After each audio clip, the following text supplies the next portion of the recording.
एक ही बोले अपने बारे में कुछ बताओ। 9th क्लास में हो, कौन सा स्कूल है? 9th में आए हो? 9th कर दिया, 9th में आए हो तब तो कुछ समझ में नहीं आता, कर लिया होगा तब भी समझ में नहीं आता। ठीक है, बहुत छोटी बात है।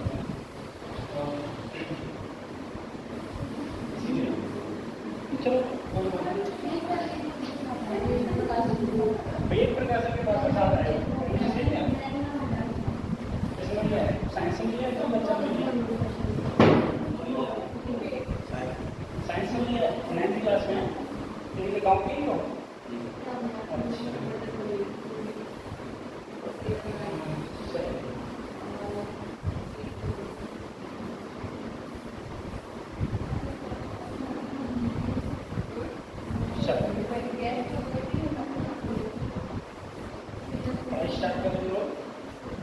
लास्ट टाइम पे हम लोग एसी पर गए थे ना?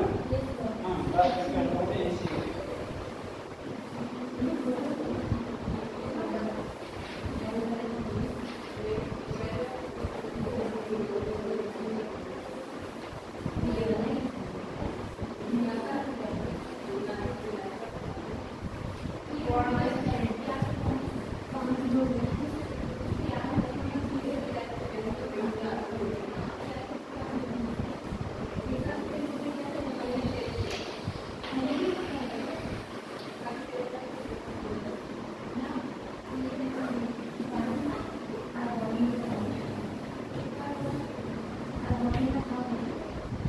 पंडित जी हम कहाँ दे देंगे,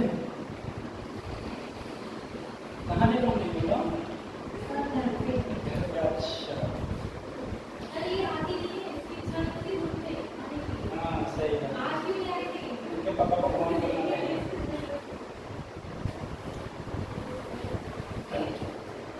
तो जाती हो, अच्छा नहीं लगती नोट में?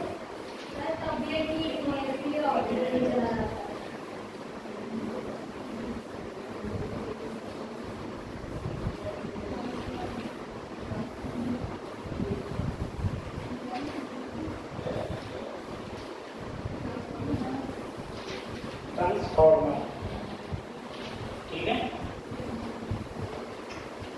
अच्छा ये बताओ, आदर्श में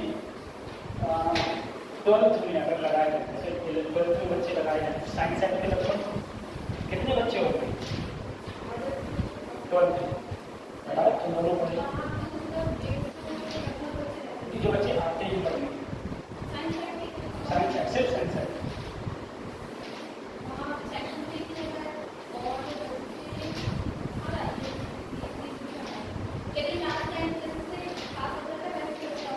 कम होते जाते हैं। स्टार्टिंग में 20-30 बच्चे ही आते हैं।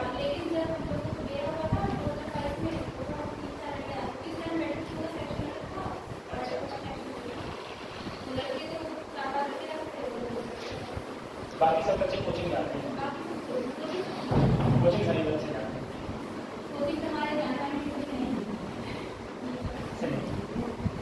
चलो थोड़ा हम लोग पढ़ाएंगे, हम लोग वो चीज़ें पढ़ रहे हैं जो पेपर में आने के चांसेस ज़्यादा हैं और जो जिनसे क्वेश्चन पूछे जाएंगे पेपर के अकॉर्डिंग, क्योंकि सिलेबस को हमारा पूरा खुले हम लोग बात कर रहे हैं। तो मैंने पेपर तुम लोगों को सॉल्व कराना स्टार्ट किया था, मैंने 2 पेपर सॉल्व भी करवाए थे और मुझे पता चला तुम पेपर ही सॉल्व नहीं कर रहे थे।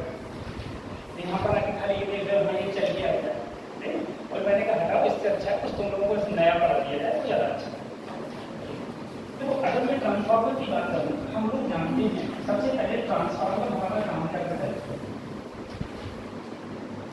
ट्रांसफार्मर बेसिकली करंट को या तो एसी करंट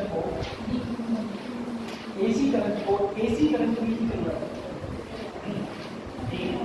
लेकिन हाई वोल्टेज को लो वोल्टेज में या लो वोल्टेज को हाई वोल्टेज में कन्वर्ट करता है। ये काम होता है हमारे ट्रांसफार्मर।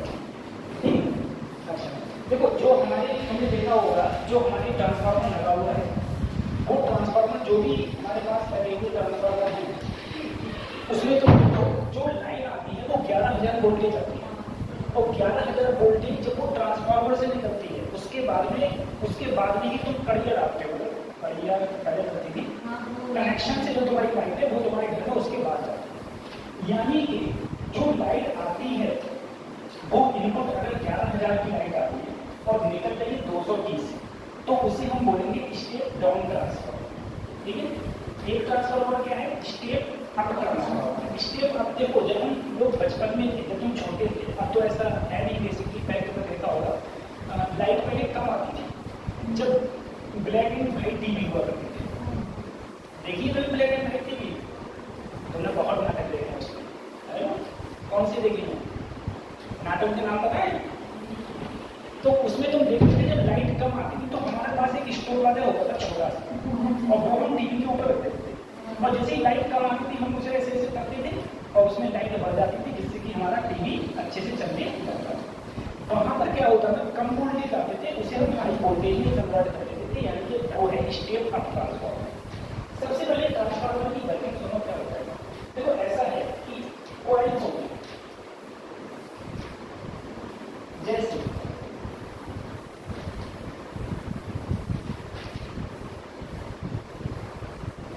ये इनपुट है और इधर आउट,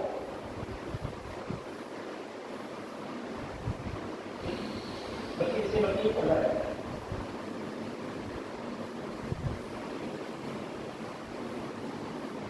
यहाँ रेजिस्टेंस लगा और ये ओवर करेगा, इसे हम बोलते हैं इनपुट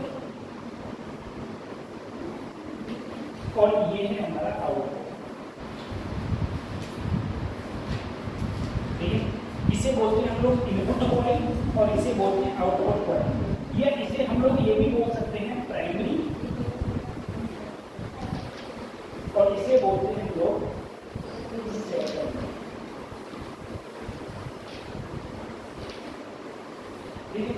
प्राइमरी, अगर मैंने कहा प्राइमरी कॉइल्स को एनटी, सेकेंडरी कॉइल को एनएस। ठीक है, अब देखो तुम्हें पता है यहाँ पर जो मैंने ये दिया है मैंने एसी करंट। एसी करंट जब इसके अंदर करंट फ्लो होगा, और जब करंट फ्लो होगा तो तुमको पता है अगर किसी भी वायर के अंदर करंट फ्लो होता है तो उसके चारों ओर मैग्नेटिक फील्ड लाइंस भी होती हैं। चारों ओर मैग्नेटिक फील्ड लाइंस होंगी तो इसके अंदर ये रखा हुआ है, ये है। अब इसके अंदर होंगी मैग्नेटिक फील्ड लाइंस, तो मैग्नेटिक फील्ड लाइंस जब इसमें फ्लो होंगी तो मैग्नेटिक फील्ड लाइंस ऐसे जाएंगी और ऐसे।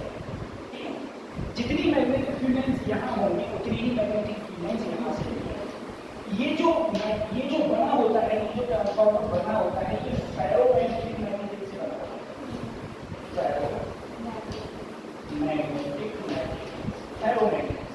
फेरोमैग्नेट का क्या काम होता है? फेरोमैग्नेट का काम ये होता है कि इसके अंदर से जितनी भी मैग्नेटिक फील्ड लाइंस होंगी वो बाहर नहीं आएंगी, सारी की सारी मैग्नेटिक फील्ड लाइंस इसके अंदर रहेंगी। अगर सारी की सारी मैग्नेटिक फील्ड लाइंस इसके अंदर रहेंगी तो मैं ये कहूँगा इससे पास होने वाला जो इसका ईएमएफ होगा, ठीक, ईएमएफ वो होता है माइनस एंड यहाँ पर कितनी कॉइल है, d5/d। ठीक है, ये प्राइमरी कॉइल के अंदर। अगर अब देखो जितना अब सेकेंडरी कॉइल के अंदर कितना होगा तो इसे बोल देते हैं हम कितने नंबर ऑफ टर्न्स है, ns, तो ये होता था d5/।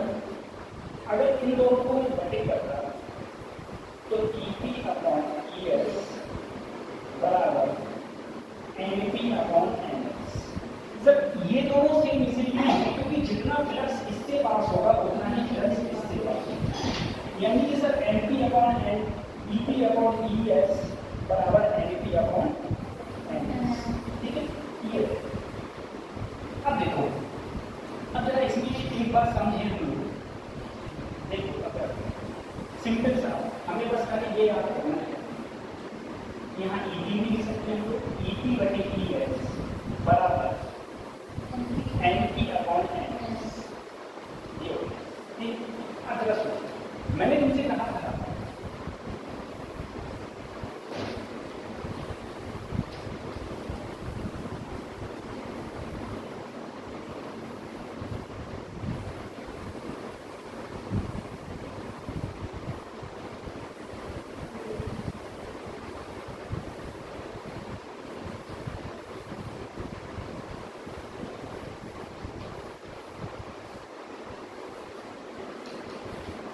सर हाँ, मैंने हमने तुमसे बोला था इधर था एमपी और इधर था एमएस। अब जरा सोचो, इधर था ईपी, इधर था ईएस। अगर सेकंड इधर दूसरी तरफ जरा सोचो, जो तुम्हारे घर में लगा हुआ ट्रांसफॉर्मर, तो इनपुट है ज्यादा, ईपी है ज्यादा, ईएस क्या है कम।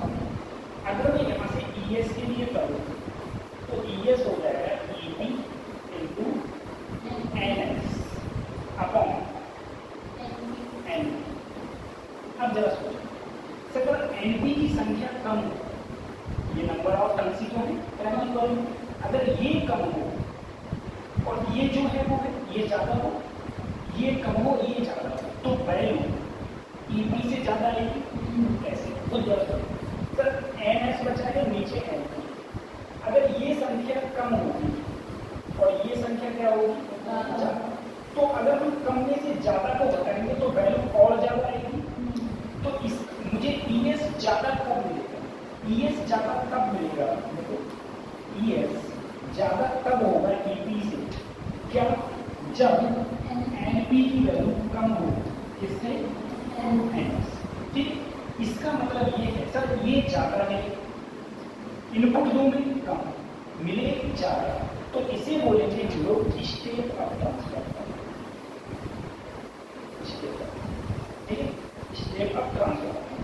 लेकिन ये देखा तुम देखो, अगर ये ज्यादा हो ये कम हो, ये ज्यादा का मतलब है जैसे ये 10 हो गया और ये 5, तो अगर मैं ईपी से गुणा कर दूंगा तो मुझे वैल्यू ईपी से क्या मिलेगी? कम मिलेगी।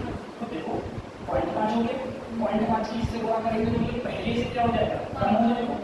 तो अगर एनपी की वैल्यू ज्यादा हो एनएस, इसका मतलब ये है ईएस की वैल्यू कम हो जाएगी ईपी से।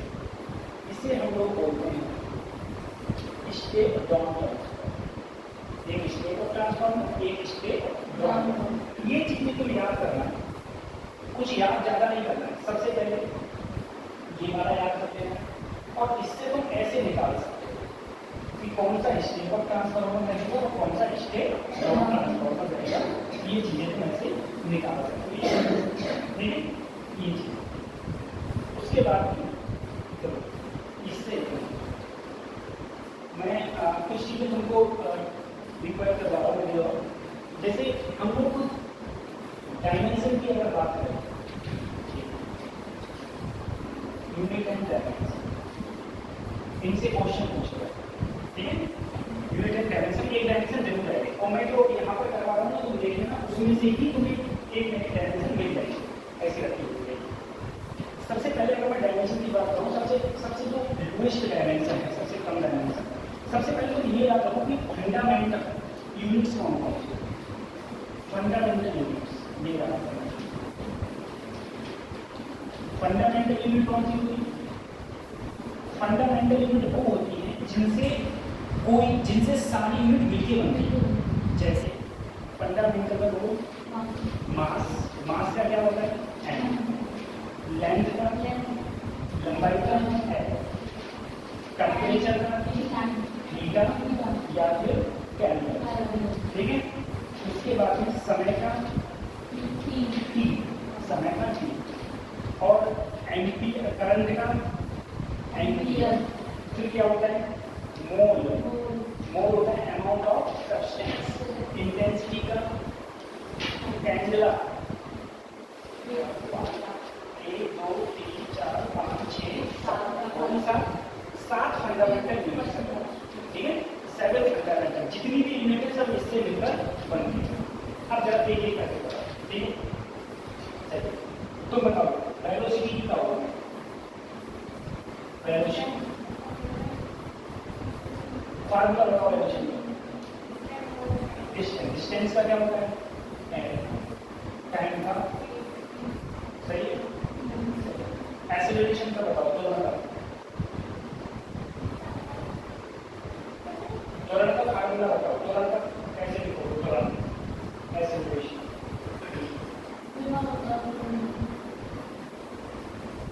जैसे मास का क्या होता है? किलोग्राम, और वेग का क्या होता है? मीटर पर सेकेंड। ऐसे त्वरण त्वरण की क्या होती है? त्वरण जैसे वेलोसिटी का क्या है? मीटर पर सेकंड, मीटर पर सेकंड। तो त्वरण की क्या है?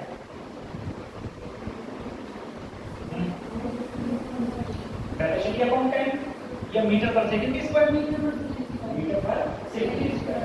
मीटर का एल सेकंड की स्क्वायर मतलब पर सेकंड स्क्वायर, तो ये ऊपर जाएगा एल टी माइनस। चलिए अब आगे अपना फोर्स। फोर्स एफ बराबर क्या होता है? M A. एम क्या होता है? मास। ए का मतलब एल टी माइनस यू। ठीक हो गया? हाँ ये हो गया M L T minus U, ये याद करना है। Force M L T minus two. अब अगला देखो वर्क का कार्य का force into displacement. Force into force का क्या है? ये। डिस्प्लेसमेंट का क्या होता है? एल। तो फोर्स की जगह मैंने M L T minus two और डिस्टेंस की जगह इसकी इससे गुणा होगी तो M L square T minus. अब याद जो वर्क की होती है वही पोटेंशियल एनर्जी होगी।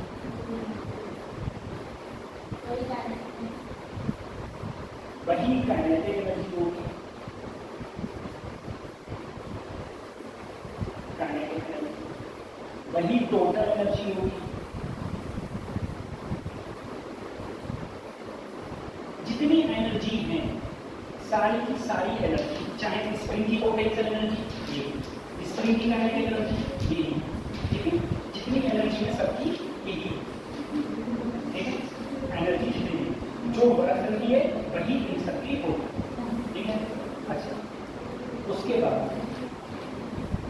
सिर्फ जितने भी वर्क है सबका यही होता है, ठीक है? जितनी भी एनर्जी है सबकी यही होती है। चाहे आप निकाल लो सबकी कैसे निकालो, पोटेंशियल एनर्जी निकालो। पोटेंशियल एनर्जी क्या होती है? M G H. एम की एम, जी का क्या होता है? एक्सेलरेशन। एक्सेलरेशन का क्या होगा?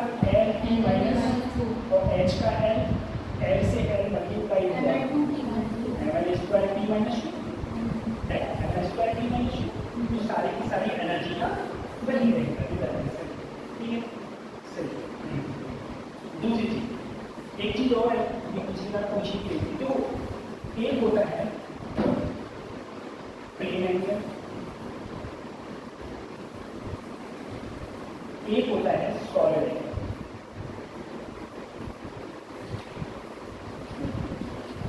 ठीक है? प्लेन एंगल सॉलिड एंगल में अंतर देखो। प्लेन एंगल क्या होता है? मैं किसी प्लेन के ऊपर ऐसे कोई एक एंगल बनाते हैं, ये मेरा प्लेन है, ठीक है? सॉलिड एंगल मेरा क्या होता है? सॉलिड एंगल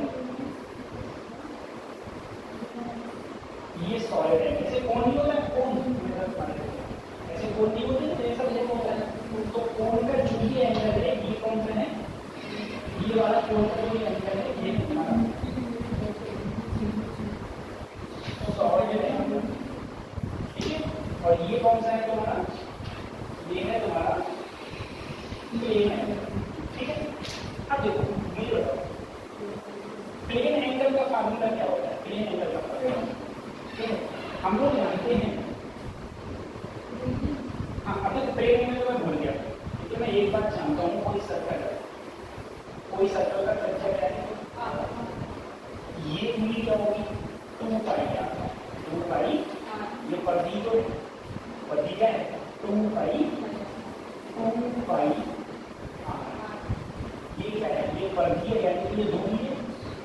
अरे दूरी तो है, हाँ दूरी। ठीक है? अब देखो अगर मैं इधर 2 पाई एंगल है तो थीटा बराबर ये आर दूरी आर अपॉन, ठीक है? तो अगर मैं प्लेन एंगल में लूंगा तो ये जो मिला है ये आर, जो भी आर है अपॉन इसकी रेडियस ये आर। तो देखो अगर मैं ये भी दूरी तो इसकी कोई डायमेंशन नहीं होगी। कैसे पहुंचती है? डायमेंशन लेस क्वांटिटी है, लेकिन डायमेंशन लेस क्वांटिटी है, लेकिन क्या इसका मात्रा है? अरे एंगल का क्या होता है? रेडियन होता है, ठीक है? तो मात्रक तो इसका है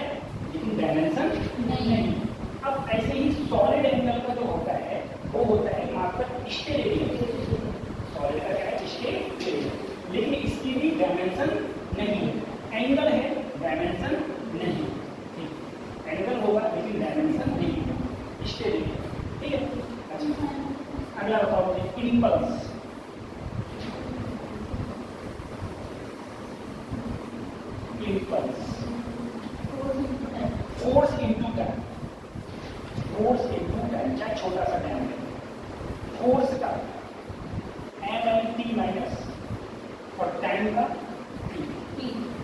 M L T minus inverse आ गया एम एल टी माइनस, ठीक है। फोर्स इंटू टाइम, ये क्या होता है, इम्पल्स होता है, ठीक है। तो M L T minus one, ये तुम्हारा इम्पल्स हो गया। अच्छा, अब उसके बाद डेंसिटी,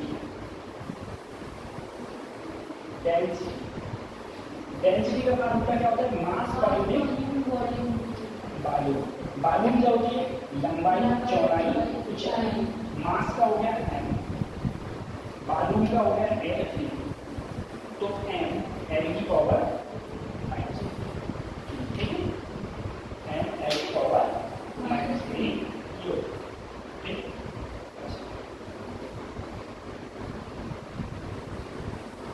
अच्छा, एक बात निकाल के देखो, प्लैंक कांस्टेंट, प्लैंक कांस्टेंट क्या होता है, वो फार्मूला लिख लो, E equal to hc upon lambda, या फिर h हो रहा है प्लैंक कांस्टेंट, इसका डायमेंशन क्या होगा, डायमेंशन का प्लैंक कांस्टेंट का डायमेंशन हो रहा है, क्या होता है,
ग्रेविटेशनल कांस्टेंट मिल रहा है,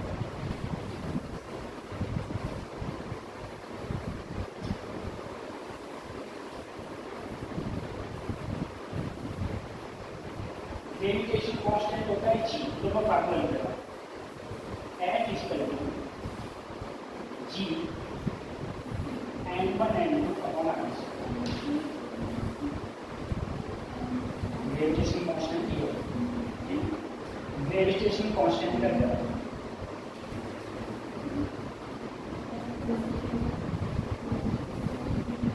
ग्रेविटेशन कांस्टेंट का क्या है,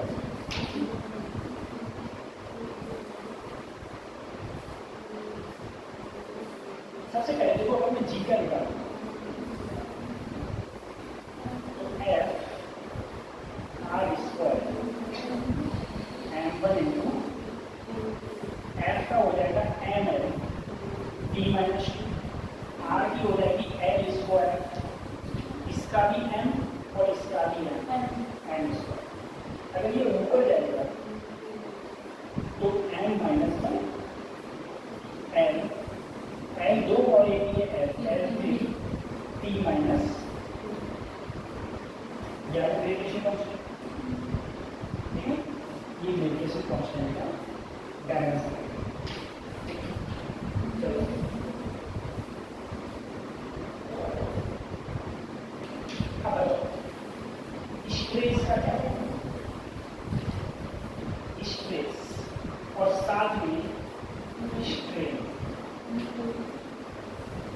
स्ट्रेस और स्ट्रेन।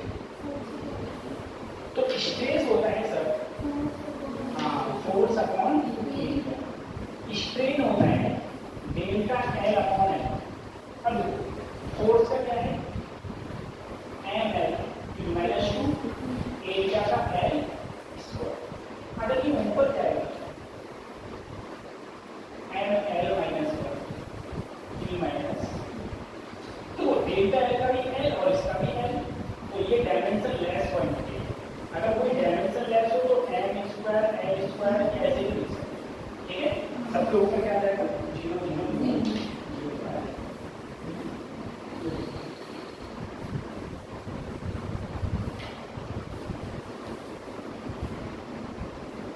तुम्हारे स्कूल में हाईएस्ट परसेंटेज कितनी बनी है?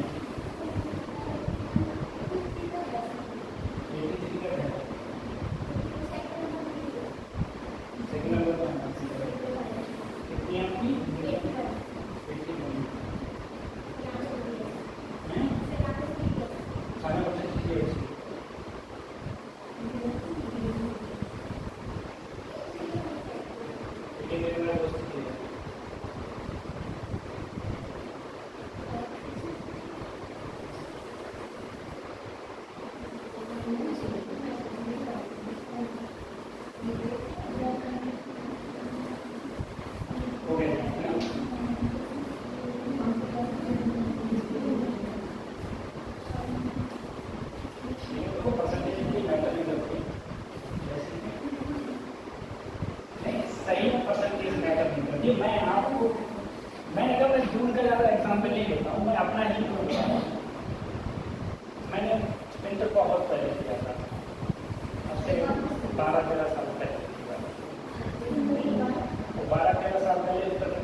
उसके बाद में अगर मैं फिजिक्स में ही देखूँ, दूसरा सब्जेक्ट और छोड़ो, फिजिक्स में मेरे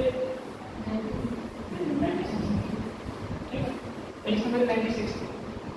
और जब मैंने तैयारी करना स्टार्ट किया IIT की, तो मैंने ये देखा कि मुझे फिजिक्स आती ही नहीं, फिजिक्स नहीं आती। मुझे लगा मैं ये समझ रहा था कि जो बोर्ड में नंबर को देंगे इतने, जब फिजिक्स नहीं आती है तो ठीक है, तो बोर्ड वाले ज़्यादा नंबर देते थे। रियलिटी ये है, आज की रियलिटी ये है, अगर ढंग से कॉपी चेक करी है तो 30% बच्चा पास नहीं होगा, 30% बच्चा पास ना हो तो सही मायने में कॉपी चेक करोगे तो। मैंने तुमसे कहा बस जो बोर्ड होता है वो अलग होता है, कंपटीशन एग्जाम अलग होता है। नहीं तो तुम एक बार समझो, जैसे मान लो किसी बच्चे की अगर 85% से ऊपर है, ठीक है, बहुत अच्छी बात है, तुम बोर्ड में 85% से ऊपर लेके आ रहे हो, ठीक है। अब वही नीट एग्जाम में 80% लाके दिखाओ, तो तुम बोर्ड में तो इतनी ला रहे हो, नीट में इतनी क्यों नहीं आ रही?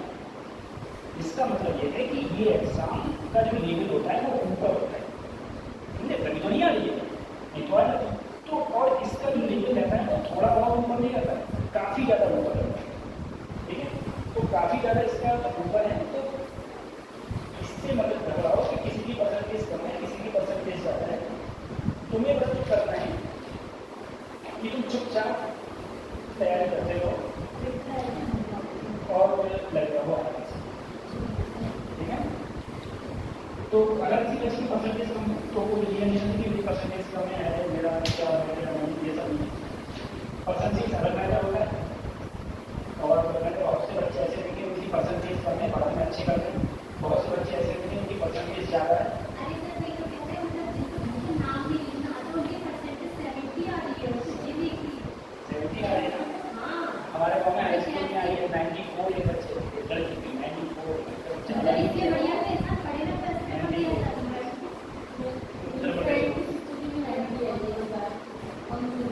इंटर में उसके मैथ्स में मार्क्स 93।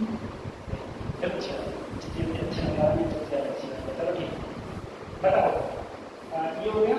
अच्छा एक सिंपल सा अगर मैं निकल रहा हूँ प्रेशर, प्रेशर का क्या होता है? तो प्रेशर का होता है फोर्स अपॉन एरिया। ठीक है, अब फोर्स का क्या होगा? निकाल कितना आएगा प्रेशर का?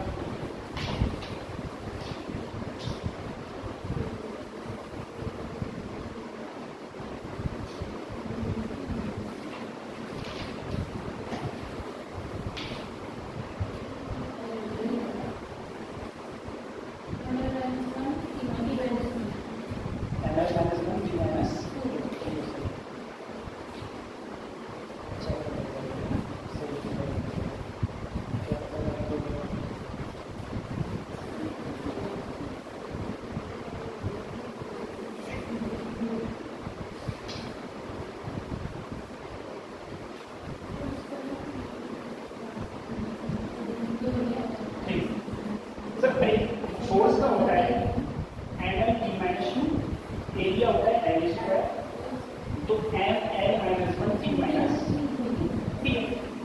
अच्छा एक काम और करना, कुछ डायमेंशन और याद करो, ठीक है? ज़्यादातर चांसेस रहते हैं इसमें से डायमेंशन को पूछेंगे, कुछ डायमेंशन याद कर लेना, जैसे strain, refractive index,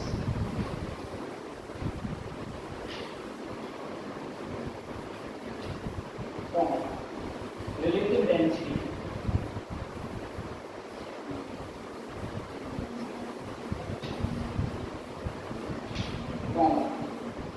angle, solid angle,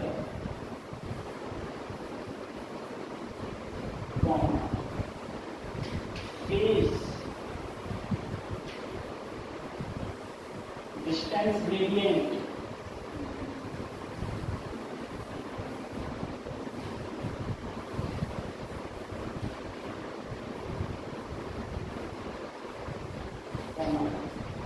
related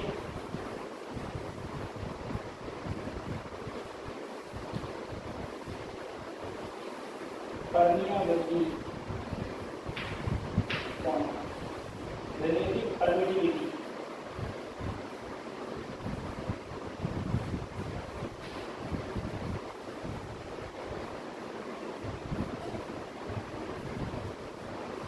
angle of contact,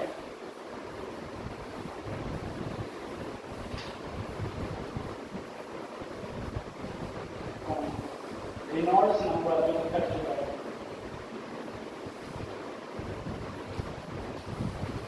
Reynolds number, coefficient of friction,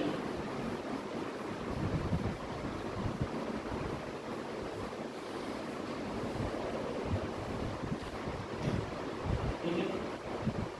ये याद करना, इनकी जो डायमेंशन होती है ये सारी की सारी डायमेंशन लेस होती है, यानी कि इनकी कोई डायमेंशन ही नहीं, ठीक है? पहली चीज ये याद करो, ठीक है? इनकी कोई डायमेंशन नहीं,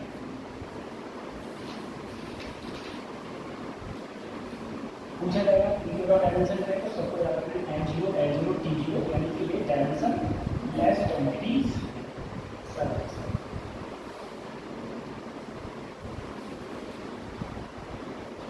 उसके बाद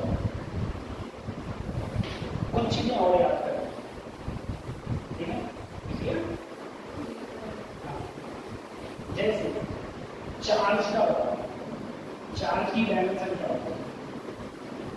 Q बराबर सब में बड़ा होगा IT, I क्या होती है? धारा, T क्या होता है? समय, क्या होता है? सही है? हो गया? ये हो गया। उसके बाद में अगर तुमसे निकल रहा है coefficient of viscosity,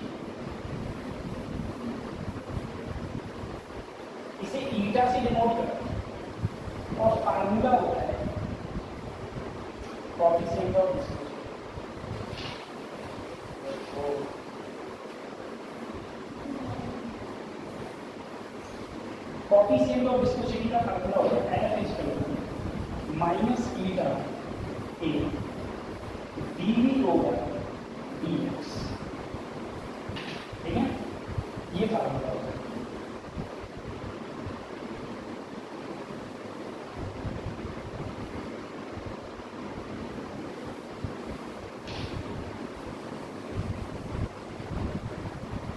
coefficient of viscosity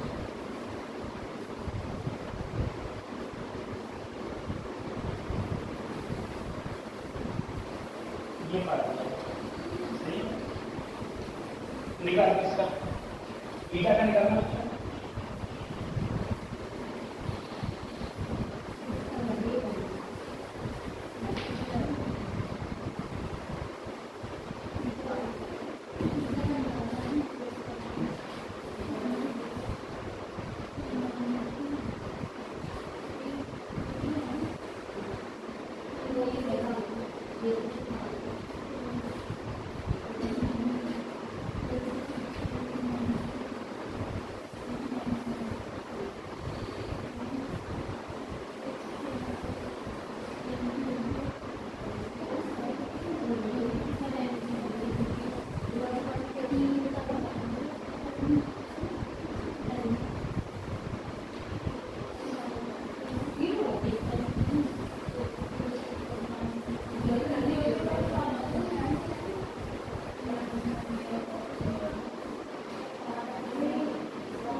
तो हमने किसके निकाले ईटा। अब देखो फोर्स का हो गया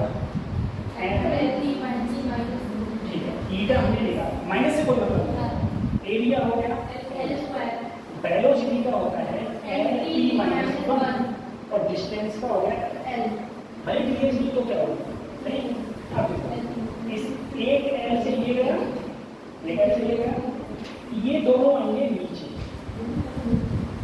तो L T minus L square T minus, अगर ये ऊपर ले जाओगे तो L माइनस 1 ये ऊपर जाएगा T माइनस ये सही है, L माइनस 1 T माइनस 1 ये, ठीक है। तो ऐसे कितनी डायमेंशन पता होगा, और डायमेंशन तभी पता होगी जब तुमको फार्मूलाज याद हो। विदाउट फार्मूला के तुम डायमेंशन को फाइंड नहीं कर सकते, तो डायमेंशन निकाल ही नहीं सकते कि कौन सी डायमेंशन होगी कौन सी डायमेंशन नहीं, ठीक है।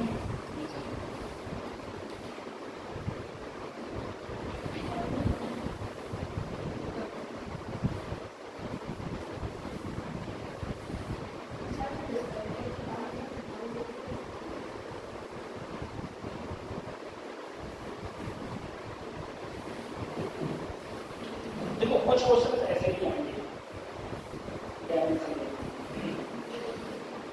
जरा जैसे समझो यहाँ पर दिया हुआ है pressure B minus x square upon P। तुमसे पूछा गया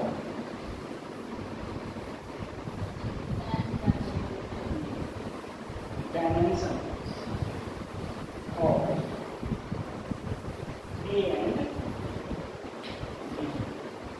ए और बी में डायमेंशन क्या है, ए और बी की डायमेंशन क्या है, ऐसे। तो सबसे पहले तो ये चीज देखो कि सर किसी चीज में हम घटाएंगे तभी जब उसकी डायमेंशन सेम, अगर डायमेंशन सेम नहीं हो तो घट तो सकता ही नहीं। जैसे यहाँ पर ये एक्स मानी डिस्टेंस है, ठीक है, टी टाइम टी प्रेशर, तो इसका मतलब ये है इसकी भी डायमेंशन वही है जो इसकी है, तभी तो ये बना है। यानी कि जो बी की डायमेंशन वही एक्स की स्क्वायर की डायमेंशन। एक्स तो मानी होनी थी, तो क्या आ गया एल स्क्वायर, ठीक है।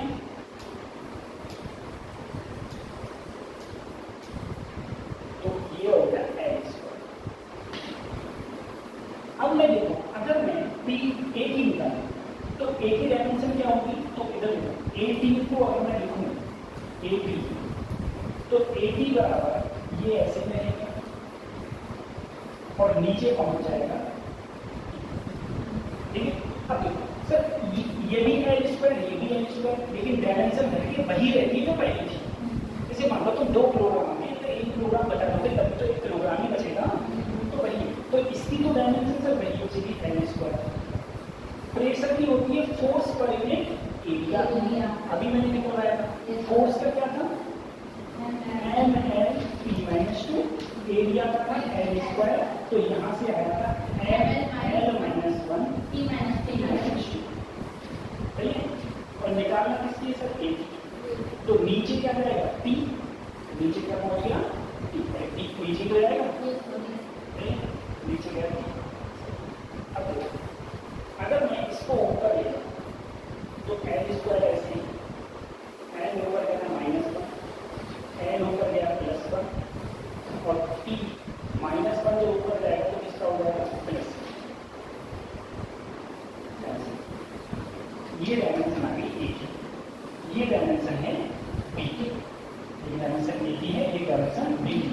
घट तभी सकते हैं जब दोनों की डायमेंशन सेम हो, अदरवाइज घटने का कोई सवाल नहीं पैदा नहीं।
छोटे भाई के छीन छीन के खाओ तो क्या ही होगा।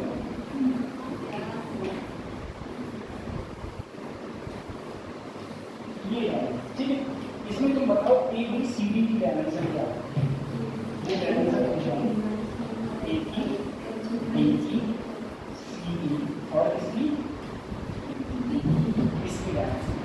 जहाँ बी क्या है वेलोसिटी, बी क्या है टाइम, बस बी वेलोसिटी है टी टाइम। अब देखो ये चीज इसका मतलब नहीं ये इसमें जोड़ा गया है, इसका मतलब इसकी डायमेंशन सेम और उसकी डायमेंशन इसके बराबर है, तब तो जोड़ा है।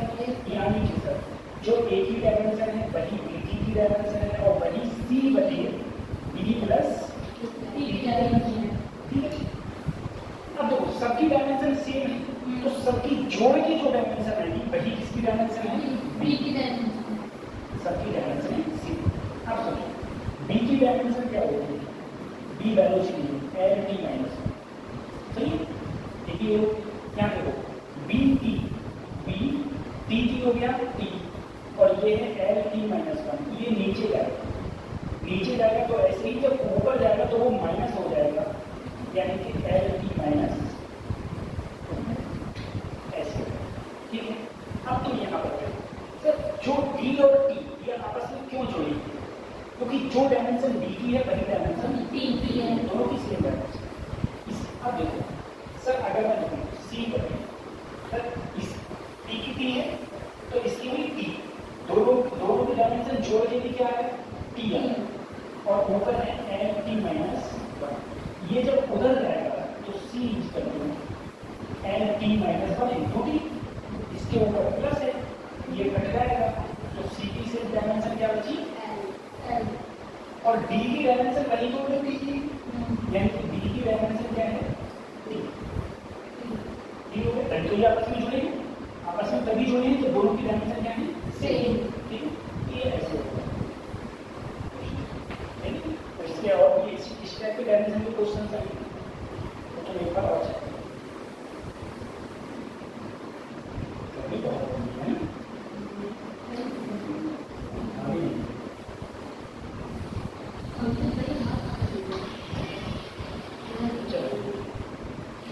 उसके बाद में कुछ लोगों से फार्मूला पूछता हूँ। एक क्वेश्चन इसके लिए है, ठीक है, ये जरूर कोई क्वेश्चन है। सबसे पहला क्वेश्चन ये स्मॉल जी का फार्मूला क्या होता है? स्मॉल जी का फार्मूला जी है आर स्क्वायर, ठीक होता है। इसका मतलब ये है अगर मेरे पास कोई धरती है, उस धरती की जो मास होता है 6 × 10⁻24 किलोग्राम, जो रेडियस होगी वो 6.4 × 10⁻6 सेंटीमीटर या फिर 6400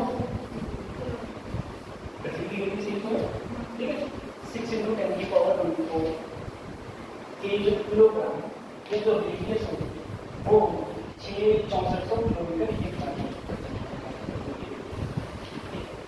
पृथ्वी पर इसे बोलते हैं पोल, ये पोल है, ये नॉर्थ पोल और ये और इस लाइन को क्या बोलते हैं? इक्वेटर। इक्वेटर क्या बोलते हैं? भूमध्य। ठीक है, ये इक्वेटर। अब एक चीज अगर मैं तुमसे कहूँ पृथ्वी की सरफेस पर, पृथ्वी की सरफेस पर जी की वैल्यू क्या होगी? 9.8 मीटर पर सेकेंड स्क्वायर, 9.8 मीटर पर सेकेंड स्क्वायर ये होती है जो हम 10 लेते हैं। ठीक है, जो हम 10 लेते हैं, ठीक है, 9.8 मीटर पर सेकेंड स्क्वायर होती है जो हम लोग 10 लेते हैं। उसके बाद में इक्वेटर, अच्छा ये हो गया। अब देखो अगर मैं इस सरफेस की, पृथ्वी की सरफेस की अगर ऊंचाई पर जाऊंगा, पृथ्वी से कुछ ऊंचाई पर जाऊंगा, कुछ ही ऊंचाई पर, मानो मैंने कहा मान लो मैं पृथ्वी की सरफेस से कितनी ऊंचाई पर जा रहा हूँ? अगर मैं पृथ्वी की सरफेस से h ऊंचाई पर जाऊंगा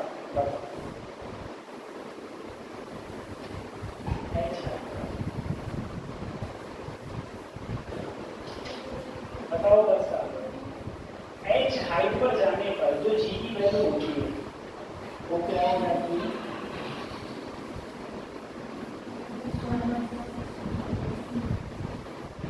यही तो होता है फार्मूला।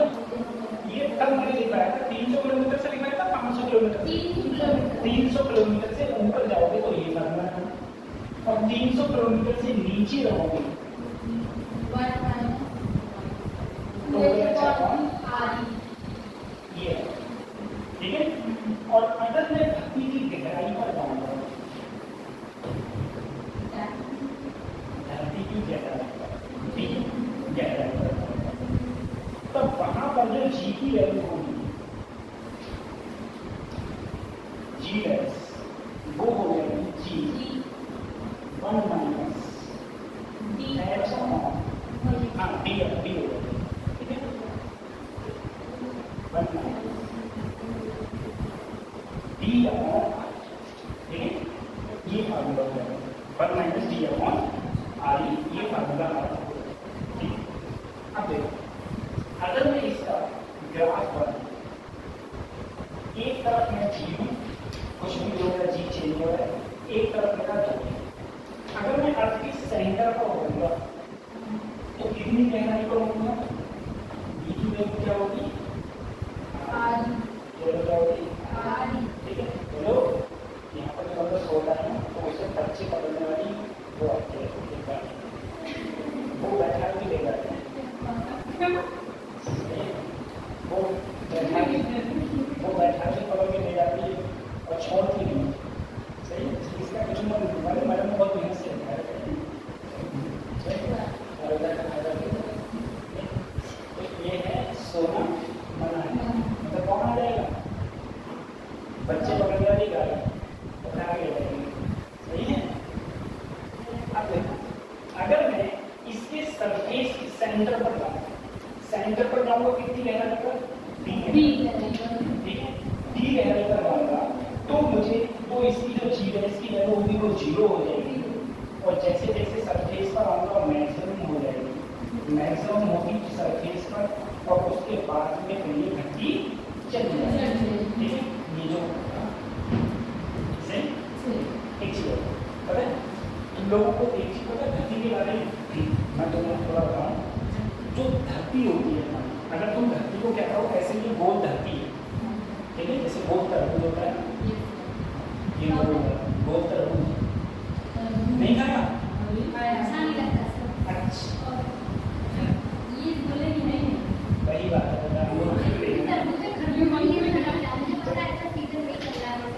खाने को नहीं मिलता है तो कहते हैं हम खट्टे।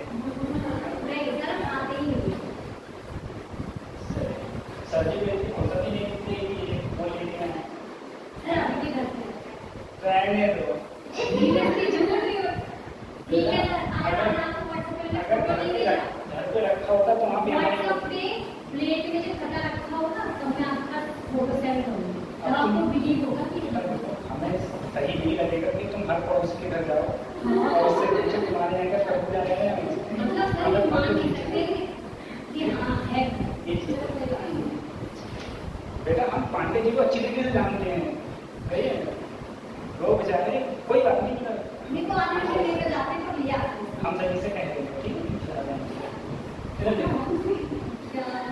अगर देखो जो हमारी पृथ्वी होती है ना, जैसे मान लो ये पृथ्वी का सेंटर है, ठीक है, ऊपर तो यहाँ पर मिट्टी है, लेकिन मिट्टी के नीचे तरल है, तरल मतलब लिक्विड है, ठीक है, लिक्विड। और इसी मिट्टी के ऊपर समुद्र भी है, पहाड़ भी है, सब कुछ ऊपर, ठीक है, नीचे ये तरल है जिसके ऊपर ये मिट्टी तैर है, ऐसा होता है।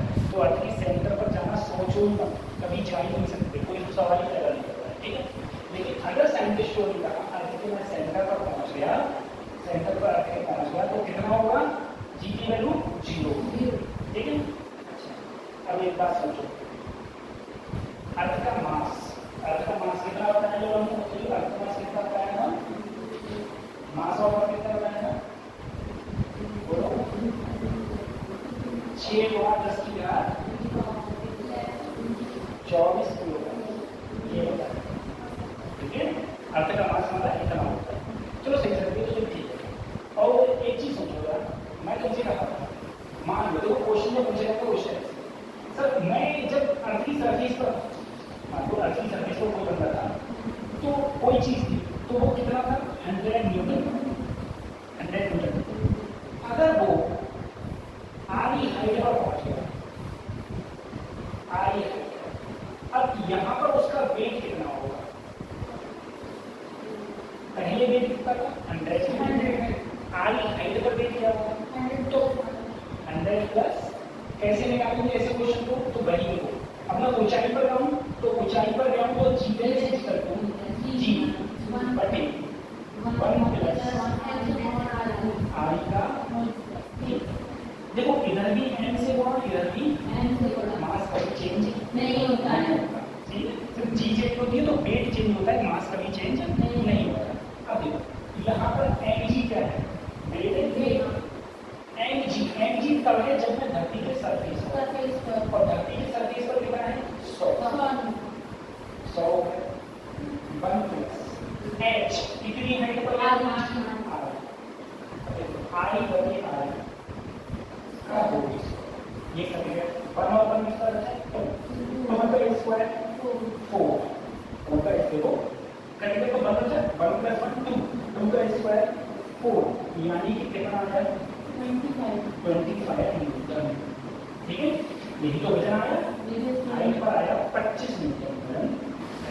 ठीक है, अब बताओ आज गहराई में जाकर डबल आता, जीरो आता, कितना आता? जीरो। क्योंकि सेंटर पर जी की वैल्यू क्या होती है? जीरो। जीरो। ठीक है, सेंटर पर जी की वैल्यू जीरो होती है, तो ये बना। अच्छा, ये तो हमने एक चीज जानी कि अगर हम अर्थ के सरफेस के नीचे जाएंगे तब जी की वैल्यू कम, ऊपर जाऊंगा तब भी जी की वैल्यू कम, तब भी कम होगी। ठीक है, और सबसे ज्यादा कहाँ रहती है? सरफेस। सबसे ज्यादा सरफेस पर रहती है, जो 9.8 मीटर पर सेकेंड स्क्वायर। ठीक है, ये उसके बाद में मैंने इसी में और बात करी इसके कि अगर हमारा अर्थ रोटेशन कर रहा है,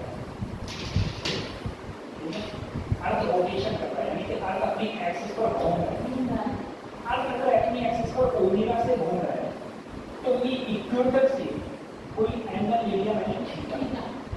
ठीक है, यहाँ पर जो अब जी एक्स की वैल्यू होगी वो होगी G minus R omega square cos square theta, ये होगा।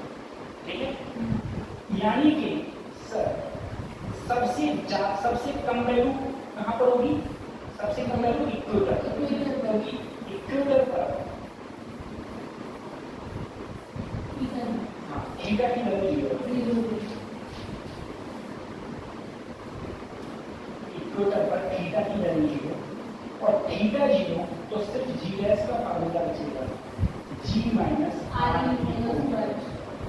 और पोल पर जी, हाँ बस ये आएगा। पोल पर जो बचेगा, पोल पर 90 हो जाएगा, और 90 क्या होता है? जीरो, पॉजिटिव जीरो, यानी कि सबसे ज्यादा पोल पर, सबसे कम इक्वेटर। ठीक है, देखना जब इससे क्वेश्चन आएगा तो मुझे क्या करें। पहली चीज सर, सबसे ज्यादा जी की वैल्यू सरफेस पर, सरफेस पर सबसे ज्यादा कहाँ? इक्वेटर पर। सरफेस पर सबसे कम कहाँ?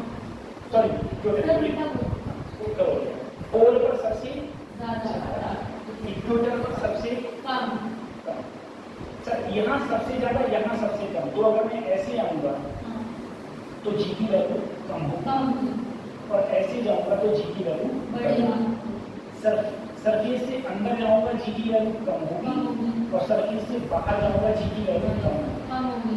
ठीक है, दोनों कंडीशन में जी की वैल्यू होगी, जी की वैल्यू कम होगी। अच्छा, तुम्हें पता है सबसे ज्यादा सर इक्वेटर पर होती है, सबसे कम पोल पर, जो इनका अंतर रहता है 0.02 मीटर पर सेकेंड स्क्वायर, ये अंतर।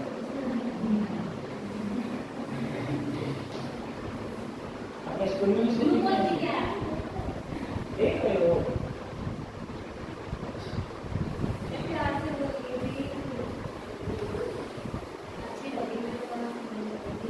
मौसी की लड़की है ना, मेरी मौसी की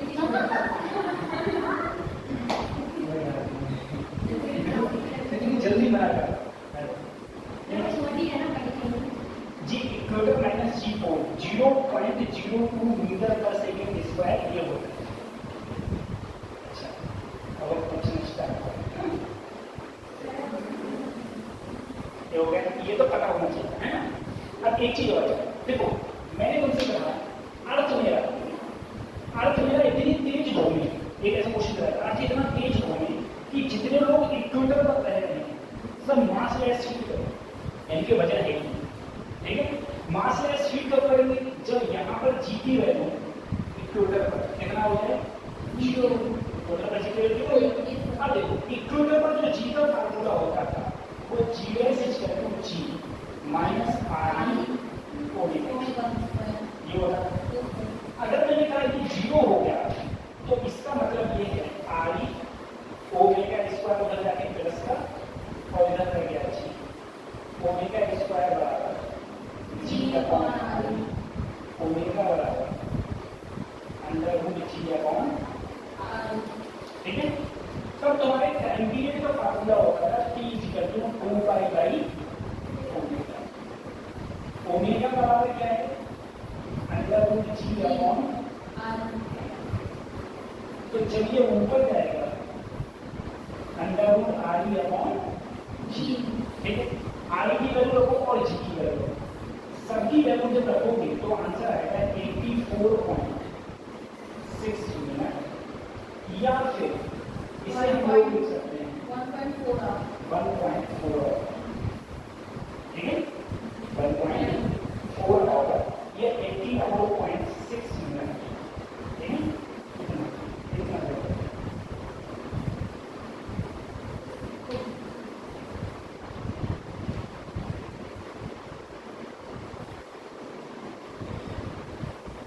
अगर ऐसा होगा तो इक्वेशन पर क्या होगा, जी की वैल्यू 0 हो जाएगी, यानी इक्वेशन पर जितने भी लोग हैं सब ऐसा करेंगे, मास सबको वेट प्लस करेंगे, सबके ऊपर मास, सबको ये लगेगा कि मास उसका 0 है, मास 0 है सबको।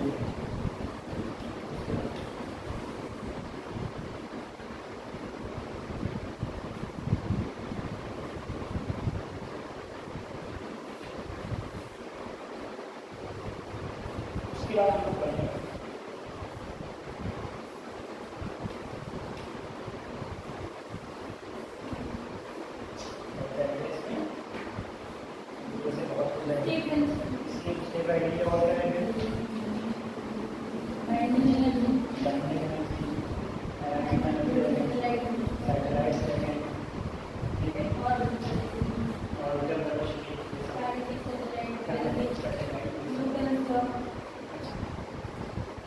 देखो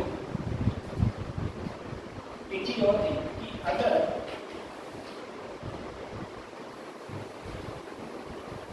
अर्थ की अर्थ पर जी की वैल्यू कर रहा है, अगर तुमसे ये कहा जाएगा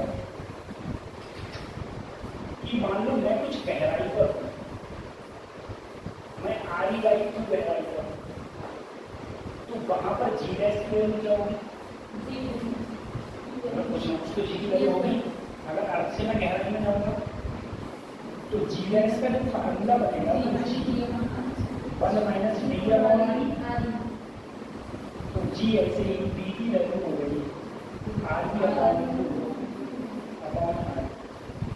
आर ई से आर कटा तो आंसर आएगा जी बाई, यानी कि पहले से आधी है, पहले से आधी रह जाएगी जी। अगर जी की वैल्यू पहले से आधी रह जाएगी तो वेट भी पहले से क्या हो जाएगा, आधा हो जाएगा, ठीक है। अगर जी की वैल्यू पहले से आधी रह जाएगी तो वेट भी पहले से आधा हो जाएगा, ठीक है। वैसे हो गए आप, हेलो क्या नाम है आपका,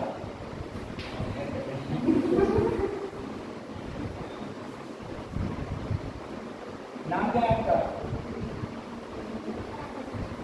बेटा रात भर घी का है क्या, अच्छा रात में घी का है क्या, हाँ रात में कितने बजे सोती है, उड़ने भी गई थी, परसों गई थी ना, तो परसों तो दिन में आ गई होगी, शाम को 4 बजे, तो पूरी रात सोए हो, तो कितना सोती है,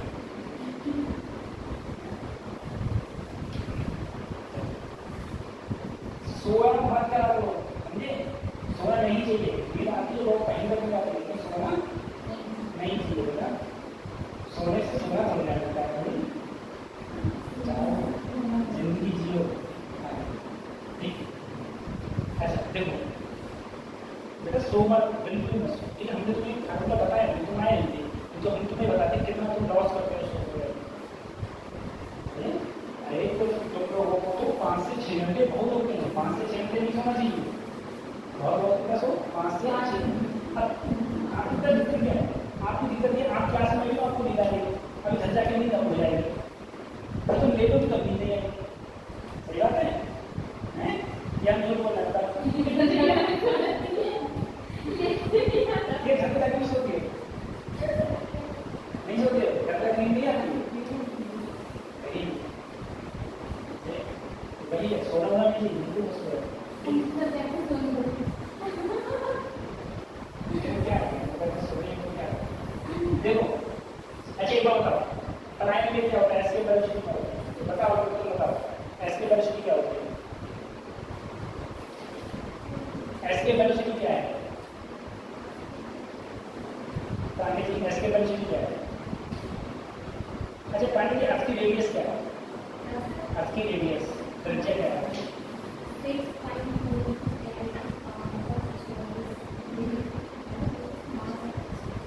तो बर्बाद करो। प्लस में 6 माइनस में 6 कहीं माइनस में 6 करो। सही है। और मास कितना है?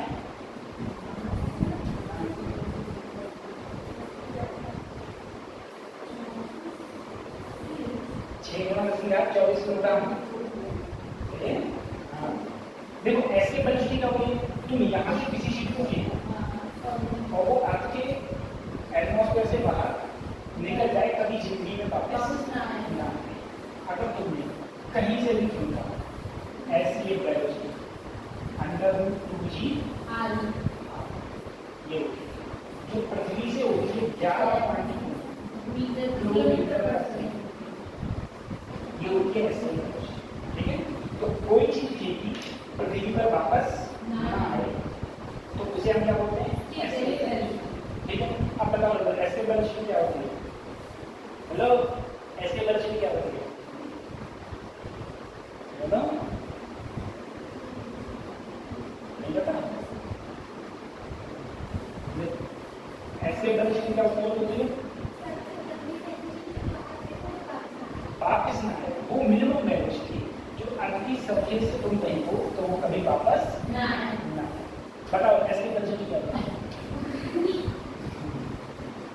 बताओ नहीं तो क्या?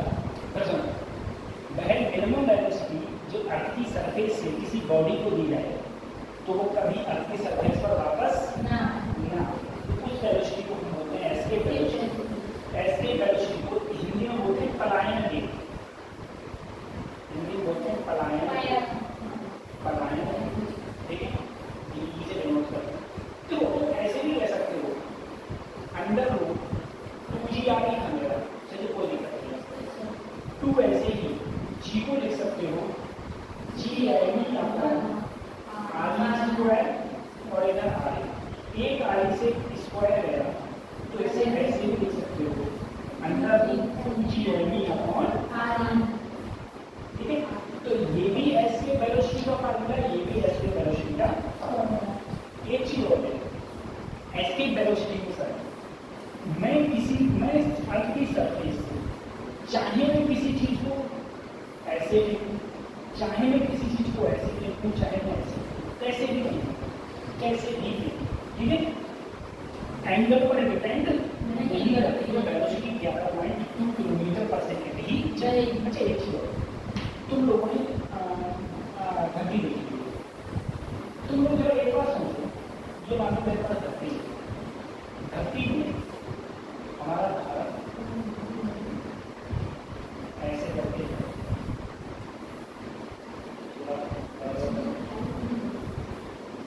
थोड़ा बहुत नीचे बन गया, ऊपर नहीं भारत इतना सही मैप चल रही है, इसको बनाओ अरे भारत मतलब बेटा देखो ये है इक्वेटर। तो एक बात सुनो, जितने भी सैटेलाइट लॉन्च किए जाते हैं सारे के सारे सैटेलाइट, जैसे हमारा है इंडिया में सैटेलाइट एक भी तुमने सैटेलाइट स्टेशन देखा है जहाँ लॉन्च किया जा रहा है? कश्मीर में नहीं, उत्तर प्रदेश में नहीं, मध्य प्रदेश में नहीं, सारे ही सारे जो सैटेलाइट्स हैं, जो सैटेलाइट लॉन्च स्टेशन है वो नीचे है। ठीक है, नीचे जो जैसे इजराइल है, इजराइल कहीं यहाँ पर है, ठीक है, ईरान कहीं यहाँ पर है, ठीक है, या पाकिस्तान जैसे यहाँ पाकिस्तान के पास कुछ है ही नहीं, वो सैटेलाइट लॉन्च कर 1580 साल का तो वो लोग क्या करते हैं बच्चों, वो सैटेलाइट जो लॉन्च करते हैं ना, तो कोई देश से अपनी जमीन लीज पर लेते हैं कि भैया हम तुम्हारे यहाँ से सैटेलाइट लॉन्च करेंगे, तो वो अपने घर से क्यों नहीं करते? अपने घर से क्यों नहीं करते भाई? अपने घर पे करो ना, तुम्हें लीज चल देने की जरूरत नहीं पड़ेगी। वो इसीलिए क्योंकि वो ये कोशिश करते हैं कि जितने भी लॉन्चिंग सैटेलाइट हैं जहाँ से रॉकेट लॉन्च किया जाएगा ऊपर की वो इक्वेटर के पास हो। क्यों इक्वेटर के पास हो? तुम्हें पता है इक्वेटर पर जी की वैल्यू सबसे कम होती है अर्थ की सरफेस, सबसे ज्यादा कहाँ होती है? तो जितना ऊपर बढ़ेंगे उतना जी की वैल्यू बढ़ेगी, और जी की वैल्यू बढ़ेगी तो रॉकेट को ऊपर ले जाने के लिए ईंधन की ज्यादा आवश्यकता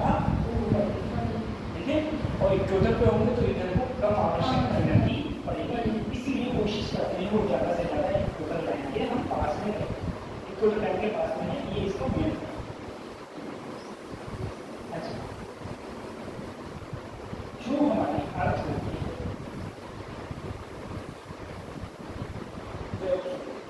सर जो भी हमारी अर्थ है,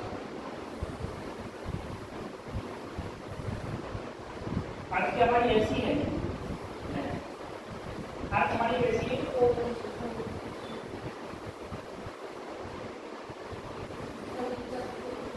क्या ऐसी अर्थ है हमारी, ऐसी है, ठीक है। रियल में अर्थ का सेट ही ऊपर वाला सेट अर्थ का, अगर ऊपर वाला अर्थ का सेट है तो यहाँ पर ये एक्स्ट्रा अर्थ है, हाँ, ये कितनी दूरी है, 21 किलोमीटर है, और इधर भी ये दूरी कितनी है, 21 किलोमीटर, ठीक है। 30 किलोमीटर बहुत हो गई, 21 किलोमीटर की ये चीज अर्थ, ठीक है। ये हमारी इस टाइप से हमारी अर्थ होगी जिसकी 21 किलोमीटर। तो एक ये हो गया। दूसरी चीज देखो, अगर हम लोग इक्वेटर हो गया, पोल हो गया, हाँ, ऑर्बिटल वेलोसिटी क्या होती है, अच्छा सैटेलाइट क्या होती है, सैटेलाइट कितने प्रकार के होते हैं, 2 प्रकार, एक होता है तुम्हारा नेचुरल, एक होता है आर्टिफिशियल, ठीक है। आर्टिफिशियल पता है, ठीक है। नेचुरल कौन है, चंद्रमा, आर्टिफिशियल 2 तरह के होते हैं, एक होता है जियो स्टेशनरी, एक होता है पोलर सैटेलाइट। जियो स्टेशनरी का मतलब है, जियो स्टेशनरी का मतलब है कि जहां पर सैटेलाइट हमने ये रखे वो रुका हुआ है। सबसे पहले जियो सैटेलाइट जो भी होता है जो धरती के चारों ओर घूम रहा है, वो उसका टाइम पीरियड कितना होता है, 24 घंटे। वो अर्थ का एक चक्कर 24 घंटे में लगाएगा, और अर्थ से कितनी हाइट पर होता है, याद रखो 36,000 किलोमीटर, ठीक है। 36, जस्ट एग्जैक्ट 36,000 किलोमीटर से। पोलर सैटेलाइट क्या होता है, पोलर सैटेलाइट यही तो पोल है, ये पोल जो सैटेलाइट ऐसे घूम रहा है वो क्या है, पोलर सैटेलाइट, ठीक है। कि ये जो पोलर सैटेलाइट होता है वो बेसिकली 300 से 1000 किलोमीटर की 1000 किलोमीटर की ऊंचाई पर होता है, 300 किलोमीटर से 1000 किलोमीटर की ऊंचाई पर। सर काम क्या होता है, जियो स्टेशन सैटेलाइट का क्या काम है, टेलीविजन, टीवी देखते हो तो नाटक देखते हो तो नाटक का सब इसी से, ठीक है। नाटक तक सब इसी से देखी जाती है, नाटक देखते हो, कोई वाले ने देखा एवरिंग कौन सा देखते हैं, ये रिश्ता क्या कहलाता है, तो क्या कहलाता है, नहीं पता चला, तो क्या अलग अलग बना लेंगे, वो मर के जिंदा हो जाते हैं, ठीक है। तो पोलर तो है ये बेटा, ये टीवी के काम आता है। दूसरा तुमने देखा होगा टीवी के साथ साथ में ये जो टेलीफोन होता है ना, सैटेलाइट फोन, सैटेलाइट फोन में कौन सा है, जियो स्टेशन सैटेलाइट है, ठीक है। पोलर सैटेलाइट मौसम की जानकारी, तुम अभी मोबाइल खोलो उसमें दिखाएगा कब बारिश हो रही है, मौसम खुला है कि नहीं खुला है, ये सब वेदर फॉरकास्टिंग करता है, यानी कि मौसम की पहले से पहले ही तुम्हें नॉलेज बता देगा पोलर सैटेलाइट तुम्हारा क्या कहना है, सब होना है कैसा होगा, ये सब नेचुरल सैटेलाइट, नेचुरल सैटेलाइट मतलब ये मून तुम्हारा, ठीक है। और ये अच्छा मून तुम्हारा नेचुरल सैटेलाइट, मून अगर नहीं होता तो क्या होगा, अब इस बात को ध्यान रखना, अगर मून नहीं होता क्या होता, अगर मून नहीं होता पहली चीज पूर्णमासी और अमावस्या नहीं होती ना, अरे मून से लाइट पड़ती, लाइट पड़ने के बाद हमें छुट्टी हो जाती है, पहली चीज। और दूसरी चीज, अगर मून नहीं होता तो फिर हमारा जो समुद्र का पानी है वो लहरों में उत्पन्न नहीं, ज्वार घटा आता है तो वो समुद्र उसके कारण ही आता है। कैसे, इस बात को जैसे मान लो ये अर्थ है, अब मून अर्थ के जब मून यहाँ है तो समुद्र का पानी यहाँ है, वो समुद्र का पानी इससे क्या हो रहा है, अट्रैक्ट हो रहा है, उसमें भी तो वहां से जब अट्रैक्ट हुआ तो लहरें उत्पन्न होती हैं, ठीक है, लहरें। अब जब ये ऐसे चलता रहता है तो लहरें उत्पन्न होती रहती हैं इसके ग्रेविटेशन फोर्स के कारण। तो मून का जो लहरें उत्पन्न हो रही है उसके लिए बहुत बड़ा योगदान है, जो कि समुद्र में लहरें उत्पन्न होती हैं उस चीज से, ये चीज, ठीक है। तो मून का बहुत सारा वैसे, ठीक है। तो ये चीज पोलर का चार्ट, अब ये सैटेलाइट है, पोलर सैटेलाइट, उसके चारों ओर अगर कोई सैटेलाइट मूव कर रहा है, इसकी वेलोसिटी पता है, जो सैटेलाइट मूव कर रहा है उस सैटेलाइट की वेलोसिटी क्या होती है, जिसे हम बोलते हैं ऑर्बिटर वेलोसिटी, अंडररूट जी है, ठीक है। और अगर मैं जी की वैल्यू रखूँ, आर की वैल्यू रखूँ, तो वैल्यू जो आती है 7.9 किलोमीटर पर सेकेंड, ठीक है, 7.9 किलोमीटर पर सेकेंड, ठीक है, 7.9 किलोमीटर पर सेकेंड, याद रखो। अच्छा, एस्केप वेलोसिटी क्या होती है, अंडररूट जी वाली, अंडररूट 2 ऐसे ही, अंडररूट जी आने की जगह क्या कह सकता हूँ, ऑर्बिटर वेलोसिटी, ये रिलेशन होता है एस्केप वेलोसिटी और ऑर्बिटर वेलोसिटी का, ये रिलेशन, ये रिलेशन। मैंने तो पैदल आती है वहाँ से, कहाँ रहती हूँ,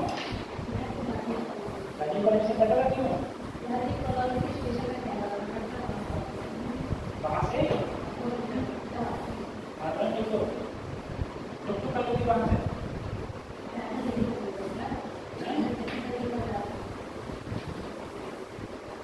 एक स्कूटी है,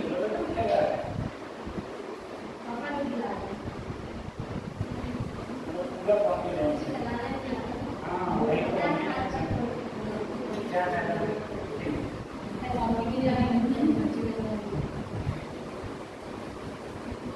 ऐसा नहीं, स्टार्टिंग थोड़ा रहता है, उसके बाद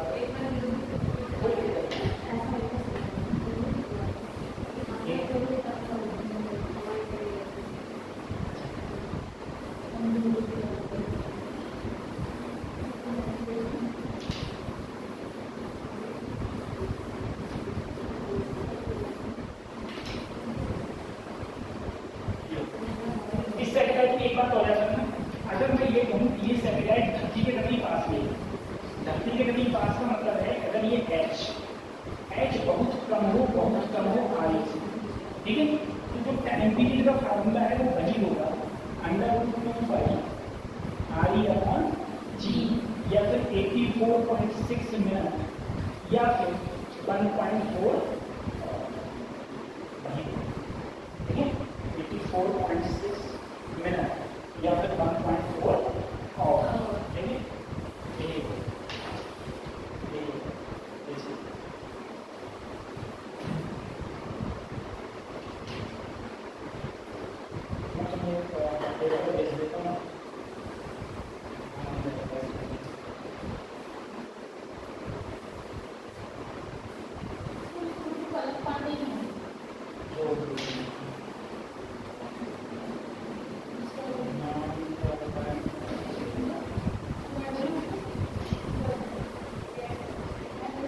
एक पेपर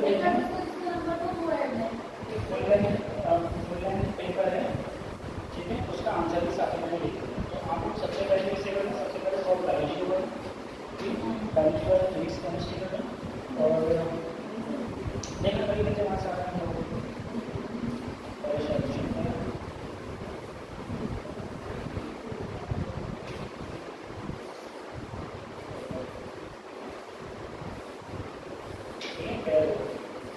तो इसको सॉल्व करके देखेंगे, इसको बताना कितने नंबर आ रहे हैं, और सॉल्व जरूर करना, ठीक है। तो ऐसा है कि जब सॉल्व हम लोग पेपर करते हैं तो हमें ये पता चलता है कि वास्तव में हाँ गलती है तो है,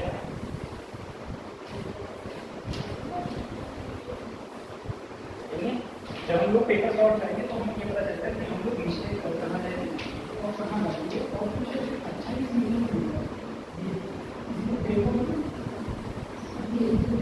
ज़्यादा से ज़्यादा इससे ज़्यादा से ज़्यादा पेपर में पेपर सॉल्व करने की कोशिश करो, ठीक है। और शायद तो मैं जो पेपर क्या बना रहे हैं या तो ये जो कह रहे थे कि कभी को बोल रहे थे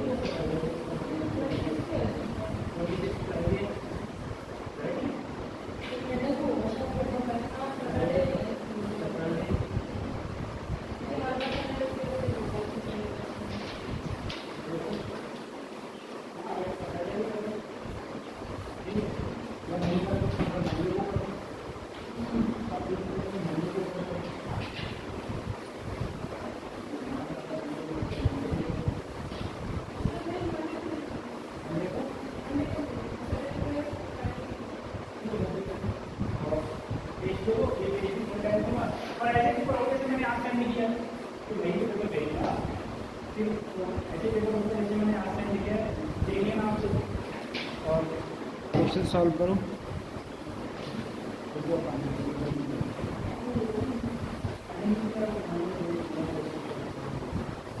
दो मिनट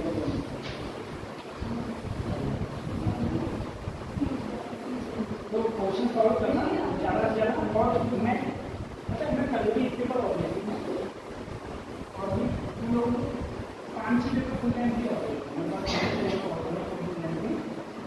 जो ये पेपर में आ रहा हो उसके बाद में ये पेपर सेंड कर दूँगा। आगे तुम ये पेपर करना ठीक है ज़्यादा। अब तुम वो कुछ नया करने की कोशिश नहीं करोगे, जो तुमने पढ़ा है तो उस पर फोकस करो।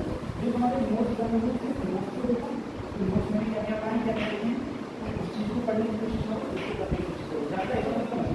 और ये नहीं कि मैं कुछ नया सीखूंगा, ये मैं कुछ नया करूँगा, ठीक है। नया इतना आराम से काम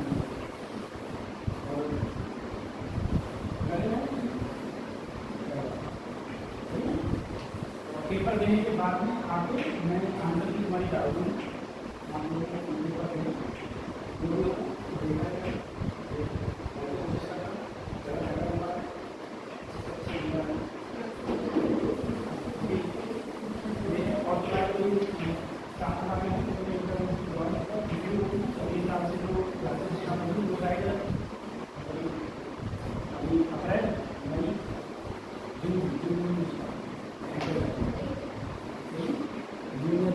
जूनियर जुलाई में